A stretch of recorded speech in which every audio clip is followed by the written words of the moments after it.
Hello students of class 12th economics बेटे, जैसे कि आपका chapter number 12 sustainable development continuity में है इन्वायरमेंट एंड सस्टेनेबल डेवलपमेंट। ये आपके चैप्टर का नेम है। इन्वायरमेंट के बारे में तो अब तक हमने सारा कुछ रीड कर लिया।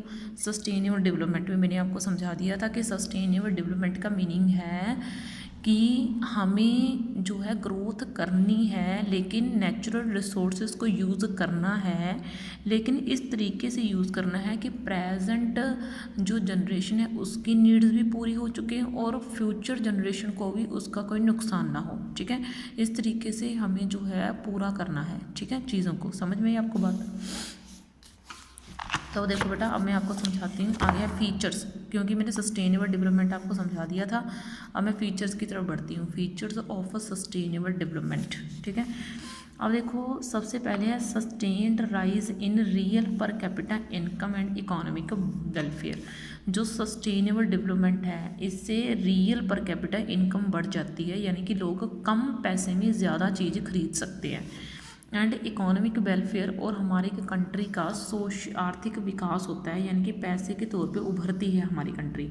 There should be a sustained rise, ये इसके फीचर्स हैं, यानी कि कुदरती साधनों को ध्यान पे रखते हुए अगर हम काम करें तो हम रियल पर कैपिटा इनकम भी बढ़ा सकते हैं एंड इकोनॉमिक वेलफेयर भी ज़्यादा से ज़्यादा कर सकते हैं। ठीक है, आगे नंबर 2 के ऊपर है rational use of natural resources, कि जो नेचुरल रिसोर्सेज हैं उनका कम यूज़ करो। ऐसा नहीं बोला गया कि सस्टेनेबल डेवलपमेंट का मीनिंग ये नहीं है कि आप बिल्कुल भी यूज़ मत करो नेचुरल रिसोर्सेज का।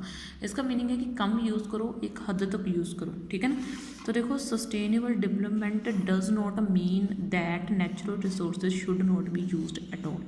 तो देखो इसका मीनिंग ये नहीं है कि हमें नेचुरल रिसोर्सेज को बिल्कुल भी यूज़ नहीं करना है। इट सिंपली मीन्स दैट, इसका मीनिंग सिर्फ ये है कि नेचुरल रिसोर्सेज भी rationally used in the manner, कि हमें इस तरीके से यूज़ करना चाहिए such that they are not excessively exploited, ताकि उनका ज़्यादा शोषण ना हो पाए। तो अब देखो बेटा, आगे है नंबर 3 के ऊपर ability of future generation to fulfil their need not to be impaired, यानी कि जो आने वाली फ्यूचर जनरेशन है वो अपनी नीड्स को कैसे फुलफिल करेगी, हमें इस चीज़ को इग्नोर नहीं करना चाहिए।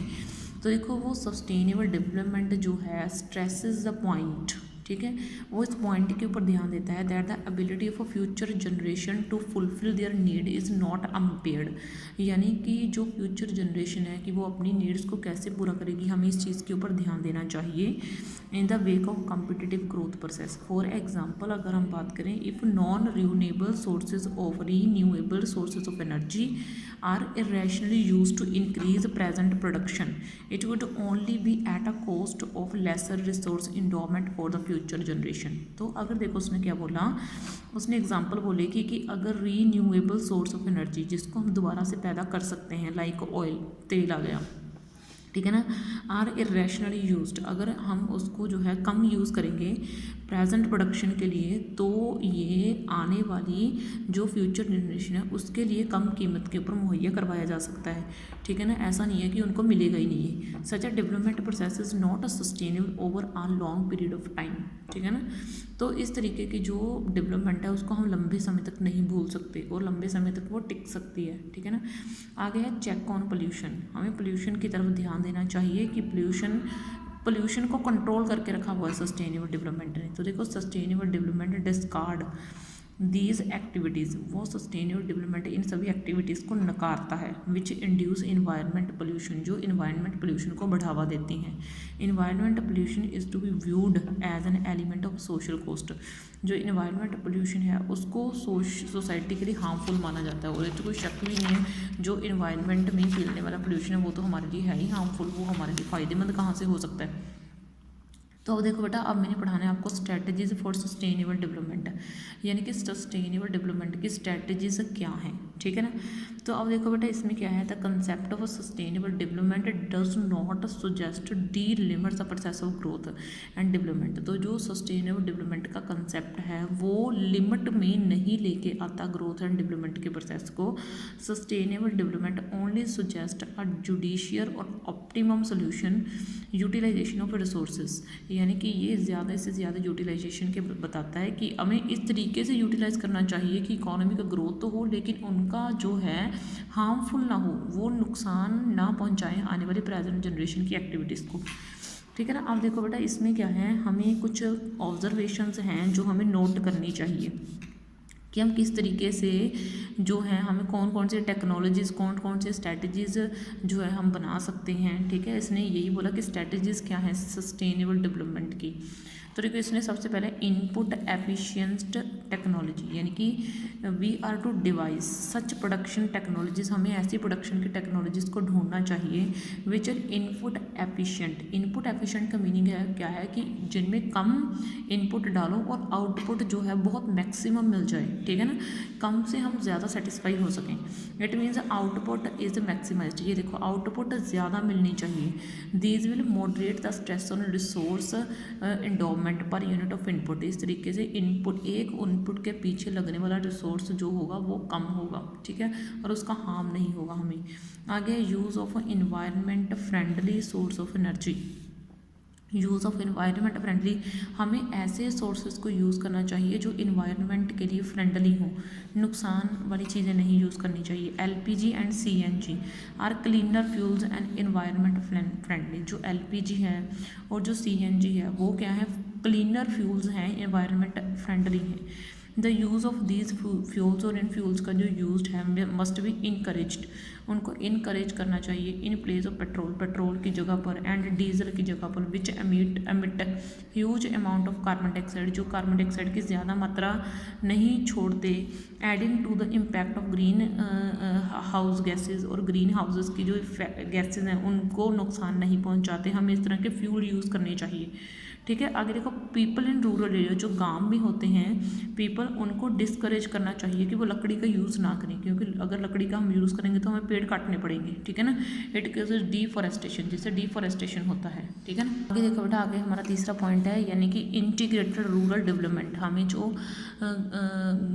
गांव हैं उनकी डेवलपमेंट को इकट्ठा करना चाहिए, उनको जोड़ना चाहिए डेवलपमेंट के साथ। ठीक है, तो अब देखो बेटा इससे क्या है, यानी कि इंटीग्रेटेड के अंदर rural development must be given a high priority in the programme of state planning. ये देखो जो स्टेट की प्लानिंग होती है ना, ख़त्म करनी पॉवर्टी को लेके या कुछ भी डेवलपमेंट को लेके जो होती है, उसमें प्रियोरिटी देनी चाहिए रूरल डेवलपमेंट को।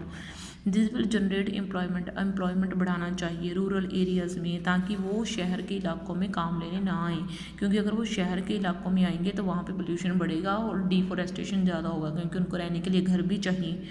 ठीक है ना, और वैसे भी काम के ऊपर भी बुरा प्रभाव पड़ता है। ठीक है, आगे है बेटा convert sunlight into solar energy and solar energy into electricity.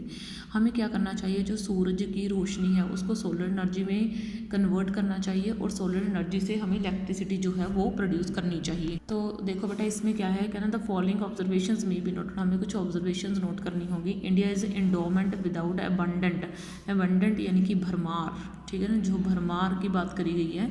ठीक है ना, a sunlight which is a rich source of energy, हमारे पास सूरज की रोशनी की भरमार है, हमें पता है कि हमें सूरज बहुत अच्छा निकलता है, धूप बहुत होती है। Sunlight is both environment friendly as well as non exhaustible source of energy. Non exhaustive मतलब यानी कि जो कभी ख़त्म नहीं हो सकता, ऐसा सोर्स है और इन्वायरमेंट के लिए अच्छा है, जिसका कोई नुकसान नहीं होता। Conversion of solar energy into electricity is no longer a distant dream, यानी कि अगर हम सोलर एनर्जी से बिजली पैदा करें तो ये कोई बड़ा काम नहीं है। ठीक है ना, though the technology is yet to become widely innovative year, जबकि अभी ये टेक्नोलॉजी जो है वो काफ़ी इनोवेटिव बन चुकी है, इसके ऊपर काफ़ी खोज चल रही है। तो आगे देखो वो बोला है solar energy and its conversion into electricity is an effective answer not only to the problem of economic growth. इससे हम इकोनॉमिक ग्रोथ ही नहीं कर पाएंगे और इससे हम सस्टेनेबल डेवलपमेंट की तरफ भी ध्यान दे सकते हैं। आगे है शिफ्ट टू ऑर्गेनिक फार्मिंग। हमें जो है ना फर्टिलाइजर्स, केमिकल्स, पेस्टिसाइड यूज़ करने की बजाय हमें जो है ऑर्गेनिक फार्मिंग करनी चाहिए। हमें खुद फर्टिलाइज़र पैदा करनी चाहिए और उसको खेतों में डालना चाहिए। इससे क्या होगा कि जो ज़मीन है उसका जो पोल्यूशन है वो कम हो जाएगा, और पानी का भी। मैनेज द वेस्ट, जो हम कूड़ा फेंकते हैं उससे जो है फर्टिलाइजेशन कीजिए, उससे खाद तैयार कीजिए ताकि वो खेतों में डाली जा सके, और जो सॉलिड वेस्ट होता है उसको रिसाइकल के लिए भेज दीजिए। आगे है stagnant loss of disposal on chemical influential. ये देखो इंडिया वो लैंड है यहाँ पे लॉज लैक इन्फोर्समेंट, वो सही है कि जिसमें लॉस वगैरह नहीं इतने चलाए जाते। Chemical influenced for industrial units are invariably driven into the streams and rivers. कोई शक नहीं है कि इंडस्ट्री से जो केमिकल्स का होता है वो सारे का सारा रिवर्स में जाता है, और जो ऐसा पोल्यूशन जो है वो जो जानवर होते हैं इनको लिए हानिकारक हो सकता है। ठीक है, आगे देखो awareness to conserve natural asset and intergenerational equality. इसका मीनिंग क्या है कि जो हमें नेचुरल एसेट है उनकी तरफ ध्यान देना चाहिए और उनको बचा के रखना चाहिए। Inter generative equity means equal opportunity for the present and future generation. ऐसा नहीं है कि सिर्फ प्रेजेंट जनरेशन को नेचुरल रिसोर्सेज को यूज़ करने का मौका दिया जाए, बल्कि जो फ्यूचर जनरेशन है उसको भी उतना ही मौका मिलना चाहिए जितना आज की जनरेशन को मिल रहा है। The Indians are highly conscious to of inter generative equity at the micro level. छोटे लेवल के ऊपर हम देखें तो वो काफ़ी इन्वायरमेंट फ्रेंडली होते हैं, वो अपने घरों में कितने पेड़ लगा के रखते हैं, है ना, कितनी फसलें लगा के रखते हैं, है ना। तो मतलब कि ये, लेकिन इसको एक बड़े स्तर के ऊपर लेके जाना होगा, इसको एक बड़े स्तर के ऊपर भी सोचना होगा। हमें इन चीज़ों को छोटे स्तर के ऊपर नहीं, एक बड़े लेवल के ऊपर काम करना होगा। ठीक है ना। ये देखो ये चिपको मूवमेंट था जो इन्वायरमेंट को सेव करने के लिए चलाया गया था। इसमें क्या था कि बहुत सारे लोग जो थे पेड़ काटने के लिए आए थे, और जो स्लम के लोग थे उन्होंने ना, ट्राइब के लोग, कबीले के लोग, उन्होंने ना काटने नहीं दिए थे, तो पेड़ों से चिपक गए थे कि आप काट के दिखाओ पेड़। ठीक है ना। पब्लिक मीन्स ऑफ ट्रांसपोर्ट, कि जो ट्रांसपोर्ट के साधन हैं, ठीक है ना, यानी कि देखो public means of transport are to rapid comfortable and economical, ये कोई शक नहीं है। एग्जांपल देखो दिल्ली में माइक्रो है। Such means of transport must be extended, यानी कि ऐसे ट्रांसपोर्ट सिस्टम बनाने चाहिए जिससे एक व्हीकल हो और उस पर हज़ारों जने आ सकें। ठीक है ना। इससे क्या होगा, ज़्यादा पोल्यूशन नहीं फैलेगा, और इलेक्ट्रिसिटी के ऊपर चलने वाला तो बिल्कुल नहीं करेगा पोल्यूशन। ठीक है ना। तो इस तरह के हमें जो है रिसोर्सेज चलाने चाहिए जो हमारी कंट्री के लिए नुकसानदायक साबित ना हो। ठीक है। तो इसके साथ बेटा मैंने आज आपका ये चैप्टर ख़त्म कर दिया है, सस्टेनेबल डेवलपमेंट। ठीक है। नेक्स्ट वीडियो में या नेक्स्ट लेक्चर में हम आपका जो है नेक्स्ट चैप्टर वो उठाएंगे। ओके बेटा, थैंक यू।